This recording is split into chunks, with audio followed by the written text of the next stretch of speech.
ദൈവനാമത്തിന് മഹത്വമുണ്ടാകട്ടെ.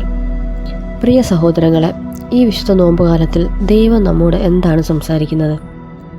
നമ്മുടെ ഹൃദയം മാറ്റാൻ, പാപത്തിൽ നിന്ന് തിരിയാൻ, ദൈവസ്നേഹത്തിൽ വളരാൻ ഈ സമയം ദൈവം നൽകിയ അനുഗ്രഹകാലമാണ്. ഇന്ന് നമ്മൾ നോമ്പുകാലത്തിൽ ശക്തി നൽകുന്ന ചില വചനങ്ങൾ ധ്യാനിക്കാം. ഹൃദയത്തോടെ എനിക്ക് മടങ്ങി വരുവിൻ. നോമ്പോടും കരച്ചിലോടും കൂടി മടങ്ങി വരുവിൻ. ഈ വചനത്തിലൂടെ എന്താണ് ദൈവം നമ്മോട് പറയാൻ ആഗ്രഹിക്കുന്നത്? ദൈവം നമ്മെ സത്യസന്ധമായ ഹൃദയത്തോടു കൂടി നമ്മെ തിരികെ വിളിക്കുന്നതാണ്. നമുക്ക് നമ്മളെ തന്നെ ഒന്ന് ശോധന ചെയ്യാം. ദൈവത്തിൻ്റെ ഈ ഹൃദയസ്പർശിയായ വിളി നമ്മൾ എത്ര പേരാണ് കേൾക്കാൻ ആഗ്രഹിക്കുന്നത്? നമ്മൾ എത്ര പേരാണ് തിരികെ വരാനായിട്ട് ആഗ്രഹിക്കുന്നത്? അതുപോലെ അടുത്തൊരു വചനം എന്ന് പറയുന്നത്, ഞാൻ തിരഞ്ഞെടുത്ത നോമ്പ് ബന്ധനങ്ങൾ അഴിച്ചു കളയുകയും അടിച്ചമർത്തപ്പെട്ടവരെ മോചിപ്പിക്കുകയും ചെയ്യും. ഈ വചനത്തിലൂടെ എന്താണ് നമ്മെ പഠിപ്പിക്കുന്നത്? നോമ്പ് എന്ന് പറയുന്നത് സ്നേഹവും നീതിയും ഉള്ള ഒരു കാലഘട്ടമാണ്. നമ്മുടെ എല്ലാ പ്രവൃത്തിയും സ്നേഹത്തിലൂടെയാണ്. ഈ നോമ്പ് കാലഘട്ടത്തിൽ എല്ലാവരും സ്നേഹവും നീതിയും ഉള്ളവരായി പ്രവർത്തിക്കുന്നവരാണ്. പാപത്തിൽ നിന്ന് ഒഴിഞ്ഞ്, പാപ സ്വഭാവങ്ങളിൽ നിന്ന് വിട്ടകന്ന് സ്നേഹവും നീതിയും പ്രവർത്തിക്കുന്ന ജീവിതമായിട്ട് മാറുകയാണ്. അതുപോലൊരു വചനമാണ്, ദൈവമേ എൻ്റെ ഉള്ളിൽ ശുദ്ധമായൊരു ഹൃദയം സൃഷ്ടിക്കണമേ. ഇതിലൂടെ നമ്മെ പഠിപ്പിക്കുന്നത് ശുദ്ധമായ ഒരു ഹൃദയം ഒരു നോമ്പിൻ്റെ പ്രധാനപ്പെട്ട ഒരു ഘടകമാണ്. ശുദ്ധമായൊരു ഹൃദയം എന്ന് പറയുന്നത് ഒരു നോമ്പിൻ്റെ മുഖ്യ ലക്ഷ്യം തന്നെയാണ്.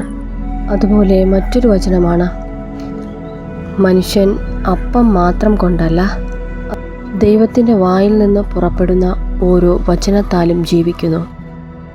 ഈ വചനത്തിൽ നിന്ന് നമ്മെ എന്താണ് പഠിപ്പിക്കുന്നത്? ആത്മീയ വിശപ്പിനുള്ള ആഹാരം എന്ന് പറയുന്നത് അത് ദൈവവചനം തന്നെയാണ്.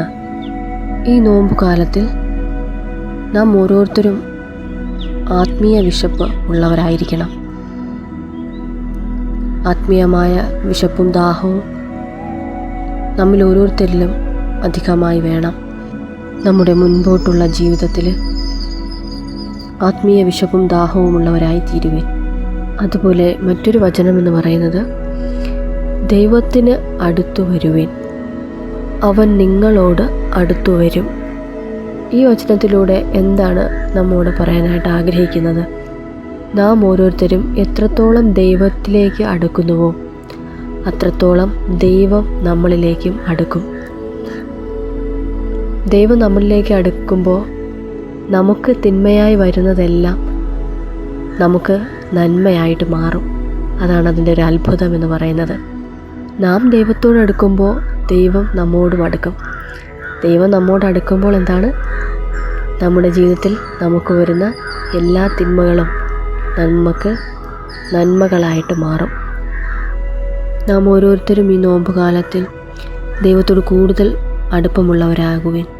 ഈ നോമ്പ് എന്ന് പറയുന്നത് വെറുമൊരു ഉപവാസമല്ല, നമ്മുടെ ഹൃദയം ശുദ്ധമാക്കുന്ന ഒരു ആത്മീയ യാത്രയാണ്.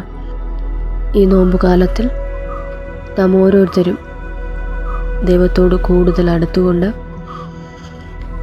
ആത്മീയ വിശപ്പും ദാഹവും ഉള്ളവരായി തീരുവാൻ തക്കവണ്ണം ദൈവം നമ്മെ സഹായിക്കുമാറാകട്ടെ. ആമേൻ.